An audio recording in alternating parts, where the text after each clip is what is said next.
Hey guys, it's story time, and today I want to talk about Tinashe.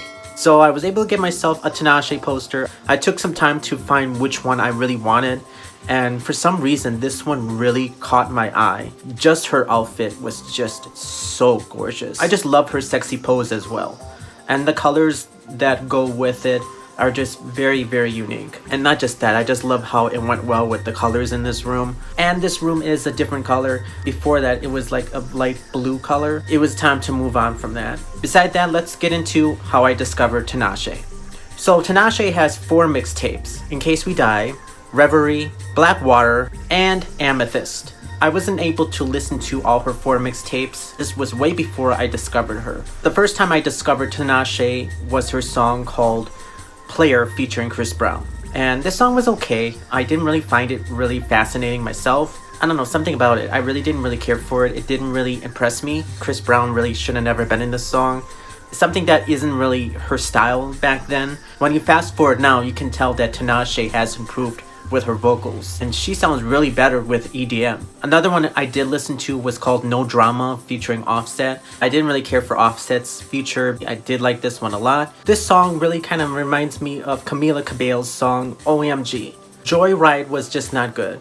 I've never heard really good things about it, and I really tried my hardest to listen to the songs on this album. And one of those songs is called Stuck With Me featuring Little Dragon.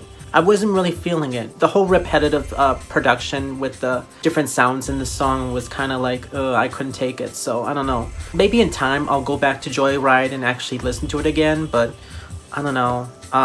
It was a really hard listen. At the time being, I was not sure about Tinashe, if I was going to like her or not. I wasn't really sure about Tinashe when I heard these songs on this album.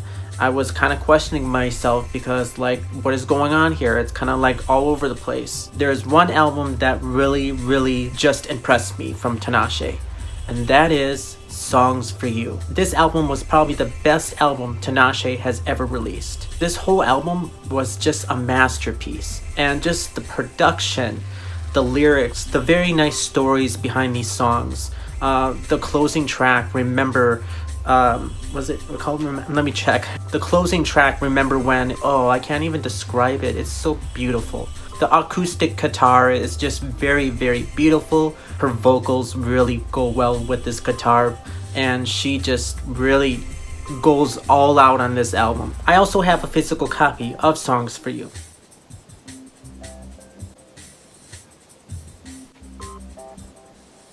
Unfortunately, this album didn't have a poster that came along with it, or a booklet to see like the lyrics and the song credits. The other songs I do love on this album is called Link Up. It's just very sexy. It's just a different level for Tinashe. I did listen to another artist too, and she's an independent artist as well, and her name is Aless. And her song called No No really kind of gives me a little bit of Tinashe. I'm not sure she's taking a lot of inspiration from Tinashe, but her song really kind of gives me that vibe to it. A shout out to Aless. Cash Race is another one that is really good. That one is such a vibe to it. If you guys haven't heard Songs for You, I do recommend it. The other album I did try of hers that she released was called 333. This one wasn't actually the worst album I heard from Tinashe, but it was pretty decent. There are some songs on here that I really do like on there. Bouncing is one of my favorites off this album.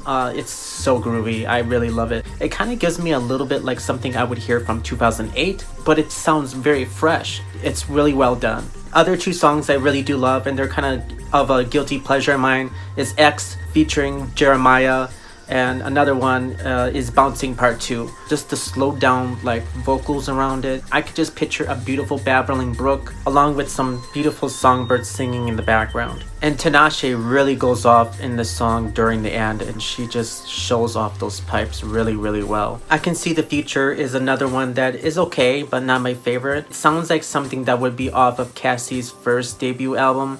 It sounds like something that Cassie would sing.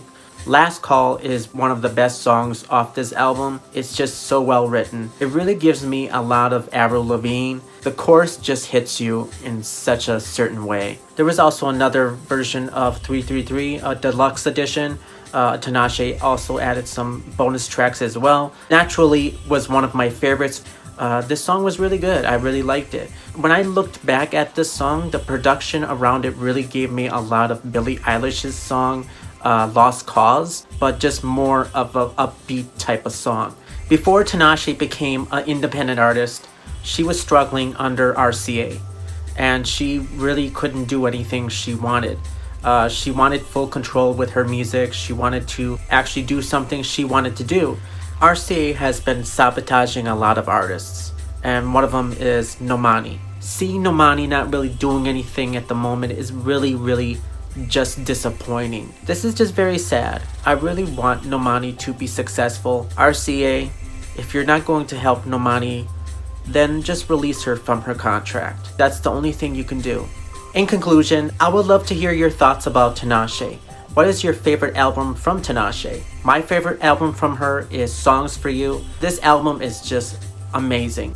I actually never heard her first album called Aquarius. And yes, I realize I'm really late to the party. I really don't know anything about it. If anybody is willing to share it with me, you're welcome to. Tinashe is super underrated.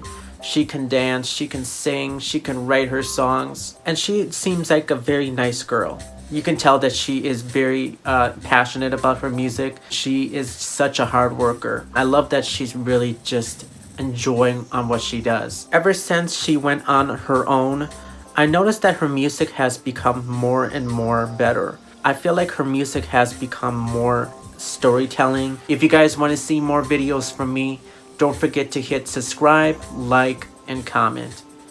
Anyway, I hope you guys are doing well, and take care.